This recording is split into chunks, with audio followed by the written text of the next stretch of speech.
तो चलिए आज चलते हैं महाराष्ट्र के सतारा जिले में बसे एक बहुत ही खूबसूरत हिल स्टेशन महाबलेश्वर की सैर पर। इस विश्लेषण में हम ये जानेंगे कि आखिर इसे हिल स्टेशनों का राजा क्यों कहते हैं और इस यात्रा को यादगार बनाने के लिए क्या-क्या जानना जरूरी है। और ये सिर्फ कहने की बात नहीं है, ये सच में महाबलेश्वर की असली तस्वीर है। जरा सोचिए, चारों तरफ हरियाली में लिपटी हुई घाटियां और ठंडी हवा का वो एहसास, वाकई दिल को एक अलग ही सुकून मिलता है। तो महाबलेश्वर को हिल स्टेशनों का राजा यूं ही नहीं कहते।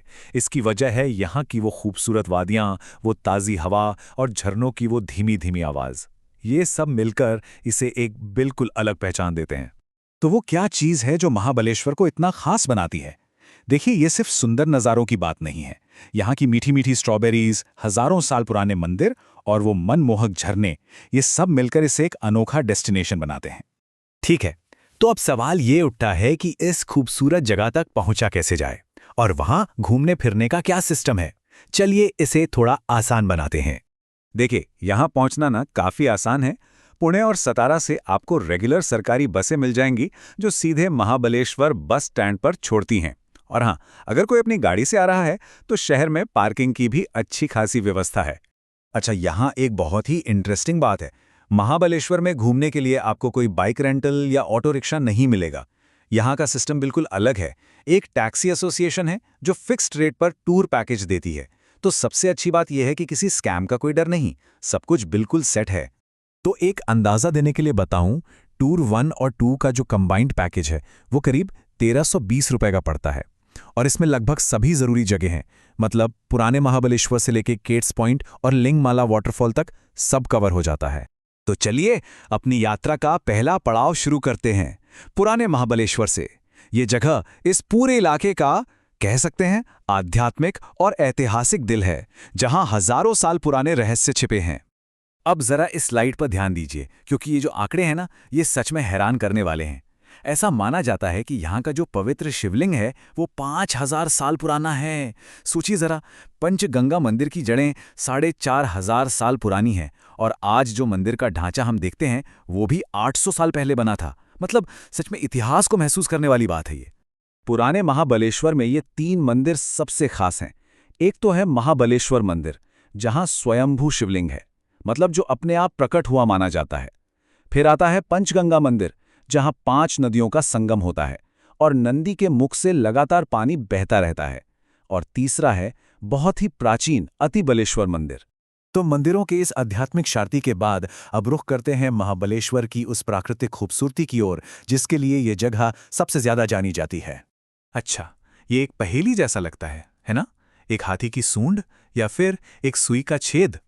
दरअसल महाबलेश्वर का एक सबसे फेमस व्यू पॉइंट इन दोनों ही नामों से जाना जाता है। कोई अंदाजा है कौन सा? इसका जवाब है केट्स पॉइंट। जैसा कि यहां दिख रहा है, एक चट्टान बिल्कुल हाथी के सिर जैसी है और पास वाली चट्टान में एक छेद, सुई के छेद जैसा। ये सच में कुदरत की कारीगरी का एक कमाल का नमूना है। यहां से पूरी कृष्णा घाटी और सह्याद्री रेंज का जो नजारा दिखता है ना, बस दिल खुश हो जाता है। इसके बाद नंबर आता है लिंगमाला वाटरफॉल का। 500 फीट की ऊंचाई से गिरते पानी का यह नज़ारा ऐसा है जिसे भूलना मुश्किल है। आप इसे ऊपर और नीचे दोनों व्यू पॉइंट से देख सकते हैं और सच कहूं तो दोनों ही अनुभव लाजवाब हैं। इसे तो अपने लिस्ट में ज़रूर रखना चाहिए। तो महाबलेश्वर के पास ही एक और बहुत प्यारी सी जगह है, पंचगनी। चलिए देखते हैं कि एक दिन की ट्रिप में यहाँ क्या क्या किया जा सकता है। पंचगनी में ना 2 मेन अट्रैक्शंस हैं। पहला टेबल लैंड, जो एशिया का दूसरा सबसे बड़ा पठार है। यहाँ घुड़सवारी का मजा है और टाइगर केव्स का रोमांच भी। और दूसरा है पारसी पॉइंट, जहाँ से कृष्णा नदी घाटी का एक बहुत ही शांत और सुंदर नज़ारा देखने को मिलता है।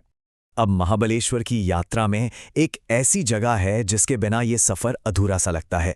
एक ऐसा एक्सपीरियंस जो इस पूरी ट्रिप को यादगार बना देता है। जी हाँ, बात हो रही है मैप्रो गार्डन की। देखिए, ये सिर्फ एक बगीचा नहीं है, ये एक पूरा का पूरा एक्सपीरियंस है। यहाँ ताज़ी ताज़ी स्ट्रॉबेरी और क्रीम का स्वाद लेना, उनके अलग अलग प्रोडक्ट्स को टेस्ट करना और उन रंग बिरंगे फूलों के बीच घूमना, ये महाबलेश्वर की पहचान बन चुका है। तो अब हमारी यात्रा का आखिरी पड़ाव है एक ऐतिहासिक किला, एक ऐसी जगह जो मराठा साम्राज्य के शौर्य और वीरता की कहानी बयां करती है, प्रतापगढ़ किला। ये किला सिर्फ ईंट पत्थर का ढांचा नहीं, बल्कि इतिहास का एक जीता जागता पन्ना है।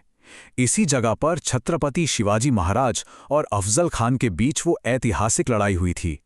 यहाँ से घाटी का शानदार नज़ारा तो दिखता ही है, साथ ही यहाँ का ऑथेंटिक महाराष्ट्रियन झुणका भाकर, जो बेसन और ज्वार की रोटी का एक ट्रेडिशनल खाना है, उसका स्वाद भी लिया जा सकता है। तो कुल मिलाकर देखें तो महाबलेश्वर आध्यात्म, प्रकृति, स्वाद और इतिहास का एक परफेक्ट मिक्स है। यहाँ हजारों साल पुराने मंदिर हैं, दिल मोह लेने वाले नज़ारे हैं, स्वादिष्ट स्ट्रॉबेरीज हैं और घूमने फिरने का एक बहुत ही आसान और बढ़िया सिस्टम है। तो अब सवाल ये उठता है कि अगर मौका मिले तो महाबलेश्वर के इन ढेरों अजूबों में से अपनी खोज कहाँ से शुरू की जाएगी? क्या वो प्राचीन मंदिर होंगे, या ऊंचे ऊंचे झरने, या फिर स्ट्रॉबेरी के मीठे मीठे खेत? सोचने वाली बात है ना।